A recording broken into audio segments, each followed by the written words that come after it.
Go. Everyone stand up. Good morning, class. Good morning, ma'am. How are you today? We are very fine, very fine. Hello there. How are you today? Now, class, but before that, kindly pick those brush under your chair and arrange your face properly. Our lesson for today is all about, everybody read, Food preservation. and let us know our objectives. Jenny, can you read the first objective? Define meaning of food preservation and different types of food preservation. And the second objective, Abby, can you read? Appreciate the importance of food preservation. Lastly, Ken, can you read the last objective? Ken, can you read the last objective?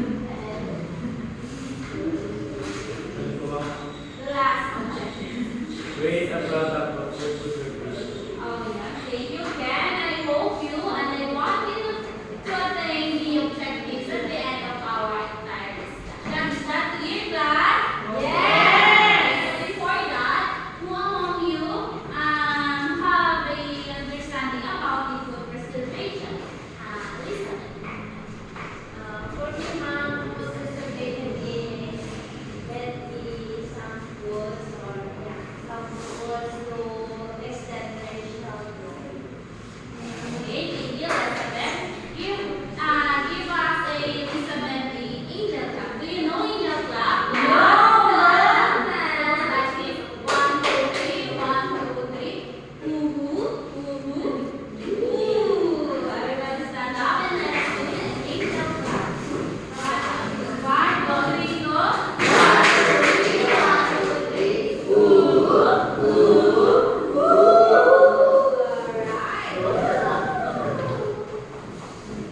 Hilaw. Kundi ay nilaga na. Nilaga, itlog na siya. At tapos, after 1 week sa pag-preserve, yung itlog na nasa mud na, is kukunin natin siya. Yun na yung tinatawag na itlog na pula. Thank you, Maria. And next is the smoking. Okay, tanungin.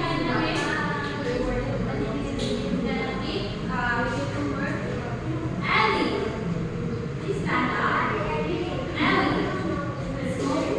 smoking. Smoking is the process of drying food with the roast for a long period of time. This method is mainly used for fish and meat. So drying effects of smoke and the chemicals produced from the smoking. Okay, ay smoking ito ay ito yung mga process na kung saan yung mga food madalas din yung mga fish at mga karne kagaya ng karne baboy, kaya baka, bayo, yan. Ito ay ang iba ay nakakalaman ko siya kasi sa maluto siya ng food ay smoke na galing sa mga kahoy. Thank you, Elizabeth. The smoking is the process of food which is ginagamitan siya no yung mga usok. Meron lang do you know yung chamber, smoke chamber, yun lang yung or the smoke house yung para kung ginagawa yung smoking process sa smoke house or the smoking chamber. Do you know tapa class? Also, that was the sample of smoking food preservation. And next is gonna be another Princess Anne. Canning is a workday process. Food is preserved by being sealed in an airtight container with an expected shelf life of around 2 to 3 years at a minimum. Yung ano naman po ito, yung parang, common na kanin. For example, na yung dilata na sardinas, para tumagal siya na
be enough vinegar, salt, and also sugar. And you can add the spices ingredients like black pepper or chili at mas marami pa. Diba? So, and also, kung paano siya gawin is, i-boil muna lahat ng ingredients, yung mga ingredients para sa pickling. Right? And next is the sugar rate.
the food? A. Salty. B. Dry. C. Smoky. D. Freezing.